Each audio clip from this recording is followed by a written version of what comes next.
ಪೂಜ್ಯಾಯ ರಾಘವೇಂದ್ರಾಯ ಸತ್ಯಧರ್ಮರಥಾಯ ಚ ಭಜತಾಂ ಕಲ್ಪವೃಕ್ಷಾಯ ನಮತಾಂ ಕಾಮಧೇನುವೆ. ನಾನು ರಾಘವೇಂದ್ರ ಸ್ವಾಮಿಗೆ ನಮಸ್ಕರಿಸುತ್ತೇನೆ. ಅವರು ಸತ್ಯ ಮತ್ತು ಧರ್ಮನಿಷ್ಠರಿಗೆ ಹೆಸರುವಾಸಿ. ಅವರು ಭಕ್ತರಿಗೆ ಕಲ್ಪವೃಕ್ಷ. ಅವರಲ್ಲಿ ಶರಣು ಹೋದವರಿಗೆ ಕಾಮಧೇನುವಿನಂತೆ. ಈ ಮಂತ್ರವು ಸರಳ ಮತ್ತು ಅರ್ಥಪೂರ್ಣವಾಗಿದೆ.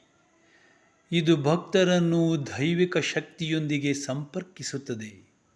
ಇದು ಸತ್ಯ ಮತ್ತು ಧರ್ಮನಿಷ್ಠೆಯನ್ನು ಒತ್ತಿ ಹೇಳುತ್ತದೆ. ಈ ಮಂತ್ರವನ್ನು ಪಠಿಸುವುದರಿಂದ ಮಾನಸಿಕ ಶಾಂತಿ ಸಿಗುತ್ತದೆ. ಇದು ಇಷ್ಟಾರ್ಥ ಸಿದ್ಧಿಗೆ ಸಹಾಯ ಮಾಡುತ್ತದೆ. ಭಕ್ತರು ರಕ್ಷಿತರಾಗಿ ಮತ್ತು ಆಶೀರ್ವದಿಸಲ್ಪಟ್ಟಂತೆ ಭಾವಿಸುತ್ತಾರೆ. ಇದು ಅಡೆತಡೆಗಳನ್ನು ನಿವಾರಿಸಲು ಸಹಾಯ ಮಾಡುತ್ತದೆ.